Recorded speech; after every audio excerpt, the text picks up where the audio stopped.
تیز بخار نبی کریم صلی اللہ علیہ وآلہ وسلم کو دو صحابہ جب سہارا دے کے مسجد میں لائے۔ نبی پاک صلی اللہ علیہ وآلہ وسلم کو بظاہر سہارا دے کے لایا گیا۔ کریم رسول صلی اللہ علیہ وآلہ وسلم نے لوگوں کو جمع کیا۔ حضور آج کیا ہونے والا ہے؟ آج کیا کہا جائے گا؟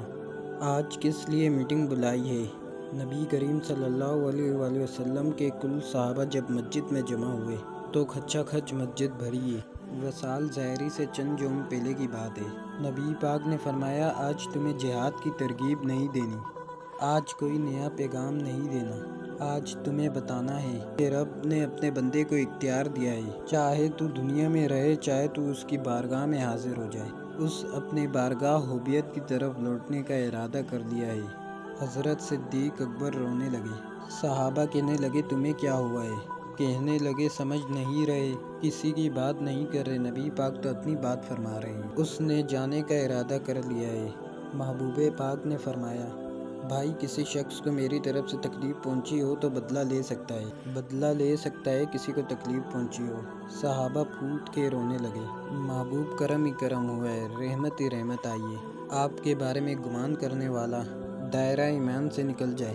حضور آپ کیا فرما رہے ہیں؟ فرمایا نہیں بھائی اٹھو۔ پیچھے سے جناب عکاشہ بن محصن اٹھے، ہاتھ کانپتے ہوئے آگے بڑھے اور کہنے لگے یا رسول اللہ، ایک جنگ کے موقع پر آپ نے درہ مارا تھا ننگی پیٹھ پر صفیں سیدھی کراتے ہوئے، بات دل میں رہ گئی ہے، میں نے بدلہ لینا ہے۔ نبی کریم نے فرمایا بلال دوڑ کے جاؤ، فاطمہ کے گھر دوڑا پڑا ہے، دوڑا لاؤ۔ سیدنا بلال حبشی کہتے ہیں میں گیا، دستک دی، سیدہ طیبہ طاہرہ حضرت فاطمہ فرمانے لگی بلال کیسے آئے ہو؟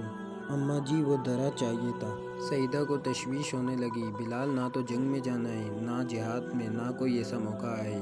حضور کی تو طبیعت وضاحت علیل ہے، دورہ کیا کرے گے؟ تو حضرت بلال عرض کرنے لگے اماں جی ایک صحابی بدلہ لینے لگے ہیں، صاحب طبقہ نے یہ جملے لکھے ہیں، کہتے ہیں بی بی صاحبہ نے درہ بھی دیا اور امام حسن حسین کو بھی باہر نکالا۔ فرمانے لگی عکاشہ سے کہنا 100 درے مارے ان دو شہزادوں کے جسم پر، نبی پاک کے قریب نہ جائے، میں نے 2 بچے پیدا ہی اپنے محبوب پر قربان کرنے کے لیے کیے ہیں، ان کو لے جاؤ۔ حضرت بلال کہتے ہیں میں 2 شہزادوں کو لے کے آیا اور جب میں دروازے پہ لے کر پہنچا تو نبی پاک نے دیکھا تو آنکھوں میں آنسو آ گئے۔